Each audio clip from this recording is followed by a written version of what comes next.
Voilà la photo, je l'ai prise en 1979. J'avais un ami qui vivait dans la région. Il tenait un drugstore à Gainesville. Et un jour, il me dit « Charles, il faut que tu vois quelque chose. » Et là, je vois un document intitulé « L'authentique Coca-Cola ». Ce document daterait de 1910. Il s'agirait d'une copie manuscrite en mauvais état de la recette originale.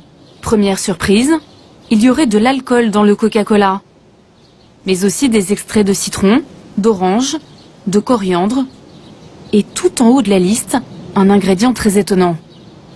What's that? C'est quoi ça? F-E, Coca. Extrait de feuilles de coca. À l'origine, dans la recette, aurait donc figuré la feuille de coca et son dérivé, la cocaïne. Ce serait d'ailleurs pour cette raison que le soda s'appelle Coca-Cola. Pourquoi mettre de la drogue dans une boisson? La réponse est à 40 km de là, dans la ville de Columbus. C'est ici qu'a vécu John Pemberton, l'homme qui a inventé le Coca-Cola. Une jolie maison, transformée en musée. Voici tout ce qu'il reste de l'histoire de ce pharmacien. Il a inventé différentes boissons. En voici quelques publicités ici. Il passait son temps à fabriquer des mixtures. À l'époque, les gens pensaient que les sodas soignaient toutes sortes de maladies. C'est pour ça qu'on trouvait les sodas dans les pharmacies. C'était un peu comme des médicaments.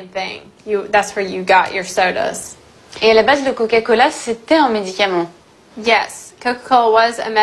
Oui, Coca-Cola était un médicament et il contenait de la cocaïne au début. C'était censé vous soigner pour toutes sortes de douleurs, que ce soit à la tête, au ventre, toutes sortes de maladies en fait. Mais pourquoi Pemberton a mis de la cocaïne dans le Coca-Cola? Suite à ses blessures durant la guerre de sécession, il est devenu accro à la morphine. Et il est devenu ensuite dépendant à d'autres produits un peu moins dangereux que la morphine. Vous faites visiter cette maison à des classes, des enfants, et vous leur dites pas, en fait, qui était vraiment le docteur John Pemberton. Vous leur parlez pas de son problème avec la drogue, vous parlez pas de cocaïne? Non, on donne juste aux enfants des informations basiques sur Coca. On ne leur parle pas de la cocaïne. On préfère leur donner une image plus idéalisée de la cocaïne. Enfin, pardon, du Coca. Ces ouvriers fabriquent le soda pour des millions d'Américains. Ils ne connaissent pas la recette, ils mélangent seulement le sirop de cola avec de l'eau, avant de le mettre en bouteille. On reçoit le sirop dans des gros barils. Il y a une grille tout autour et un autocollant indiquant que c'est dangereux. J'ai vu un de ces barils s'ouvrir. Le produit a littéralement bouffé la peinture au sol. Ça l'a enlevé. En fait, c'est de l'acide très puissant. Les gens chargés de nettoyer ne pouvaient pas toucher ce truc avec les mains.